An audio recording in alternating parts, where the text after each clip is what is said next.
Canada has just passed a law. It could trigger one of the biggest trade shakeups in decades.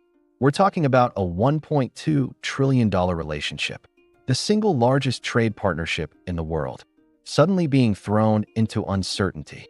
This new law could take many forms: climate tariffs, restrictions on energy exports, even a border carbon adjustment. It's more than a policy move. It's a direct shot at U.S. Canada trade. And here's the real danger. Not every U.S. state will be hit equally. Some will feel a little pressure. Others face economic collapse. By the end of this video, you'll know the 6 U.S. states most at risk and why this Canadian law could push them over the edge first. What Canada just did. So, what exactly did Canada just pass? The law at the center of this storm is a carbon border adjustment. It's essentially a tariff on goods produced with fossil fuels or high emissions. In practical terms, U.S. companies that rely on coal-fired power or oil-heavy manufacturing will now pay extra. That's just to sell their products into Canada. And that's just the beginning. Ottawa has also introduced new environmental restrictions on U.S. energy imports. That means crude oil, natural gas, and even electricity flowing south to north. On top of that, Canada is moving to tighten control over its critical minerals. Lithium, nickel, and cobalt are all essential for U.S. automakers building electric vehicles. Why is Canada doing this? Domestic political pressure is intense. Canadians have demanded stronger climate action. Prime Minister Trudeau's government has tied its reputation to Paris Agreement goals by 2030. By taxing or restricting dirty imports, Ottawa argues it's leveling the playing field. It wants fairness for Canadian industries already under strict standards. It's also about protecting jobs. If Canadian companies must pay to reduce emissions, U.S. competitors shouldn't undercut them. The U.S. reaction? Swift and furious. American lawmakers call it a backdoor tariff and a violation of USMCA. Corporations are sounding alarms. Automakers warn supply chains could break overnight.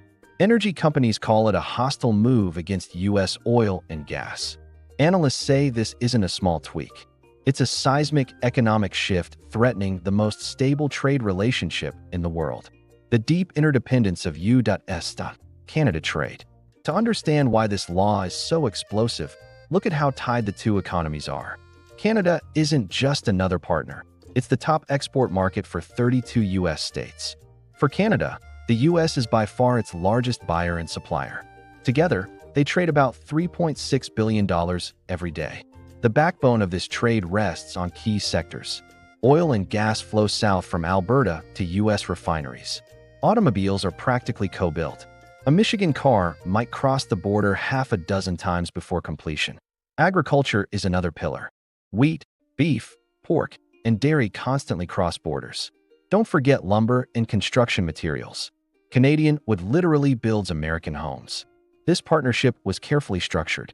First NAFTA in the 1990s, then USMCA under Trump in 2020. These deals eliminated tariffs and ensured predictability.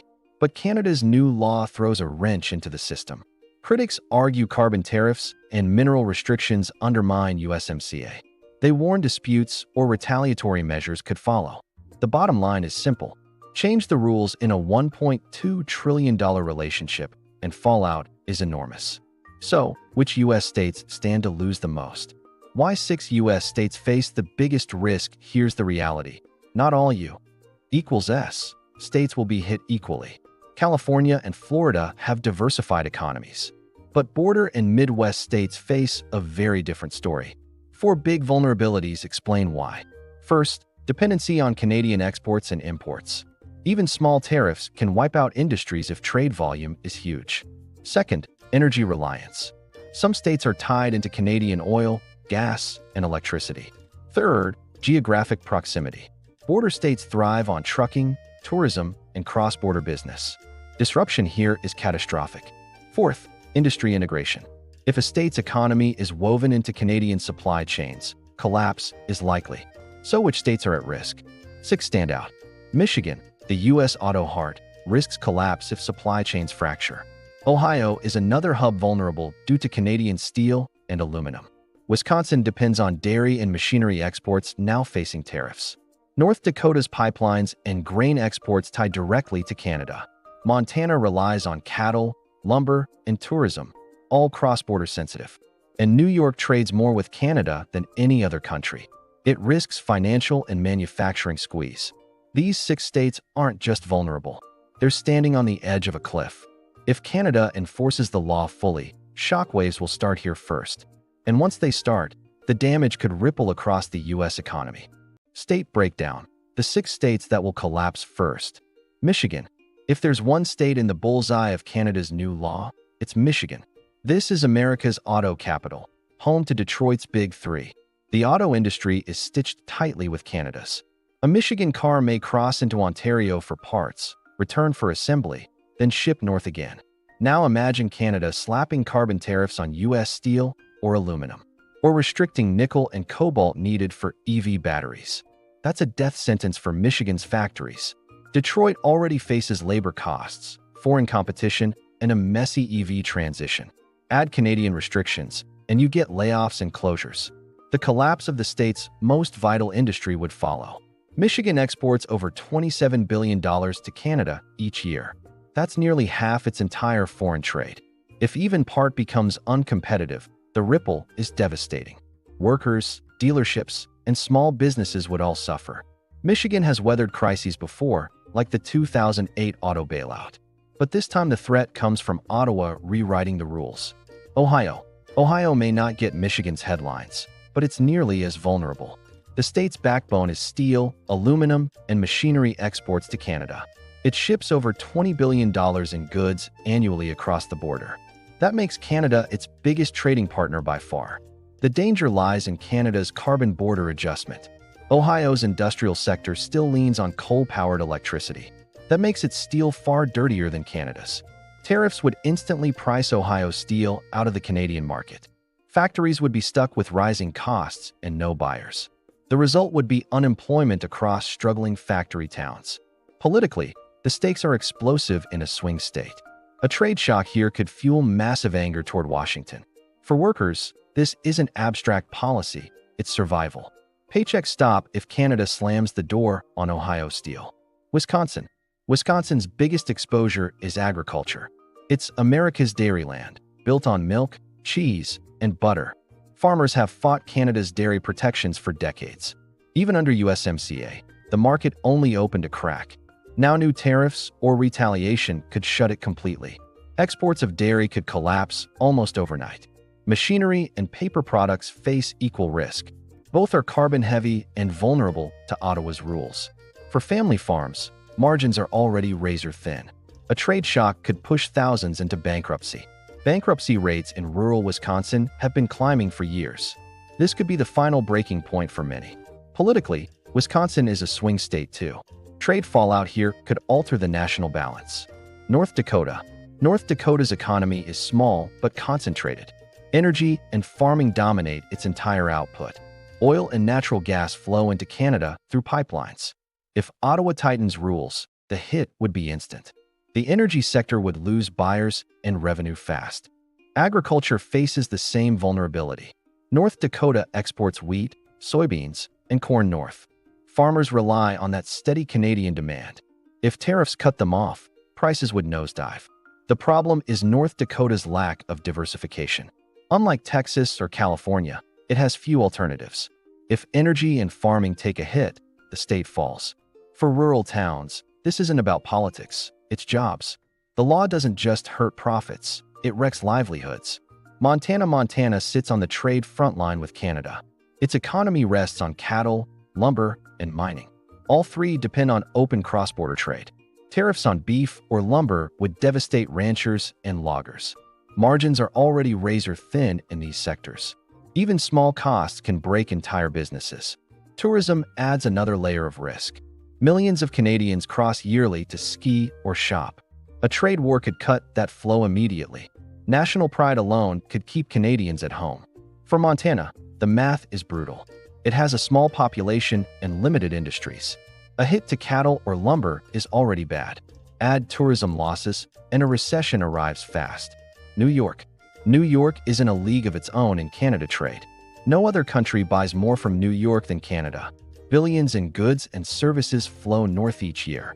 Cars, machinery, high-tech, and finance all tie into Canada. Geography makes the link even stronger. New York shares a long border with Ontario and Quebec. Trucking, bridges, and railways are lifelines for Buffalo and Rochester. If tariffs or surcharges slow traffic, whole communities suffer. Wall Street is exposed too. Canadian banks and pension funds invest heavily in U.S. markets.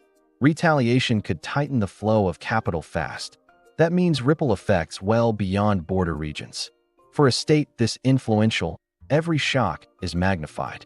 Pain at the border turns into pressure in Washington. The wider ripple effect across America. The fallout won't stop at 6 states. Trade friction spreads nationwide once borders clog. First comes logistics chaos. Thousands of trucks cross daily with auto parts and food. If shipments slow, supply chains across the U.S. cease. A part stuck in Windsor idles a factory in Kentucky. A lumber delay raises home building costs in Texas. Second comes supply chain shifts. Firms seek minerals in South America and steel in Asia. Energy could reroute from Mexico instead of Canada. But transitions take time and raise costs. Consumers pay in higher prices for cars and food. Inflation spikes ripple across daily essentials. Third is strain on the USMCA. Washington may call Ottawa's move a violation. Canada insists it's protecting its industries. This clash could escalate into a trade war. The entire North American economy faces uncertainty. Finally comes political fallout. Lawmakers from hardest-hit states demand retaliation. The White House must act under pressure. Balancing anger at home with diplomacy abroad is tough. A Canadian climate policy could spiral into continental crisis. Canada's calculated gamble. From Ottawa's view, this is strategic, not reckless. Short-term pain is expected, but long-term gains are the bet. First, it shields domestic industries. Canadian firms already meet stricter climate rules. Without tariffs, U.S. goods undercut them unfairly. This law levels the playing field for locals. Second, it reduces U.S. dependence. Critics say Canada relies too much on America. By controlling oil and minerals, Ottawa asserts independence. Lithium, cobalt, and nickel are national bargaining chips. Third, Canada leverages clean energy.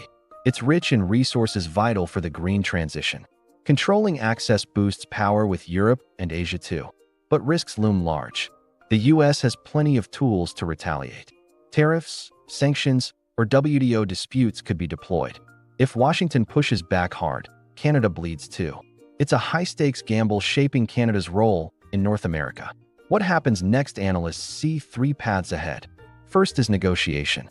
The U.S. pressures Canada into watering down the law. Exceptions for autos or energy cool the crisis. Both sides declare victory and move on. Second is trade war. Neither side backs down, tariffs escalate fast. Cross-border trade slows to a crawl. Inflation soars, industries collapse, and blame flies. Third is adaptation. Firms shift supply chains to Mexico or Asia. U.S. reliance on Canadian imports fades over time. Canada pivots to Europe or China instead. The partnership is reshaped permanently. Timing makes this volatile. An election cycle in the U.S. magnifies tension. Candidates weaponize trade shocks for political gain. Workers bear the brunt while leaders fight. This isn't just economics. It's a geopolitical turning point for North America. So what does it all add up to? Canada's new law is a game-changer for trade. For decades, U.S.